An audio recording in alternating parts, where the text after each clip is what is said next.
আসসালামু আলাইকুম বন্ধুরা, আজকে আসছে একটা ওয়াল গ্লেজার বাথরুম ফিটিংস নিয়ে। তো দেখতে পাচ্ছেন আমাদের এখানে একটা লো কমোড আছে, এ সাইডে আছে যে ট্যাবের লাইন থাকে, ট্যাবের লাইন। তো আমরা পিছনে ট্যাবের লাইন থেকে পিছনে টেনে এসে এখানে দিচ্ছি হচ্ছে আপনার যে ফ্লাশ থাকে, ফ্লাশারের যে লাইনটা, ফ্লাশারের এখান থেকে সামনে 1-1.5 ফুটের মতো সামনে গিয়ে এখানে আছে হচ্ছে যে ট্যাঙ্ক থেকে যে ভিতরে ওয়ারিংয়ের ভিতরে যেটা পানি ঢুকবে এটাই দিচ্ছে এখান থেকে। তো আমরা এ সাইডে আসে এখানে আছে, এইখান থেকে সামনে এসে আছে এইখান থেকে ভিতরে ও সাইডে আরেকটা রান্নাঘর আছে। তো এখান থেকে রান্নাঘরে একটা সিঙ্ক আছে, ট্যাব আছে, ওইখানে পানি যাবে।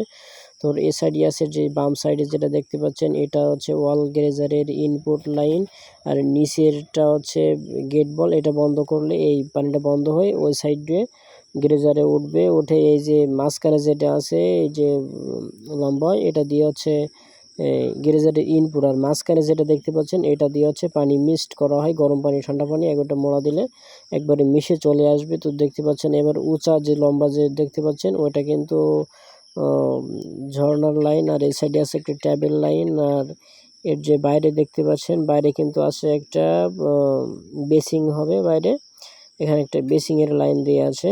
তো এই সাইডে আমরা এবার দিছি কারেন্টের লাইন, কারেন্টের এখানে বাথরুমের ভিতরে এইখানে একটা লাইট হবে, লাইটের থেকে এবার সামনে ও সাইড দিয়ে ঘুরে গেছে, ঘুরে গিয়ে আমার এইখানে যে সামনে এসে যে গ্রেজারটা বসবে, গ্রেজারের এইখানে কিন্তু গ্রেজারের পাওয়ার লাইন দেওয়া হয়েছে।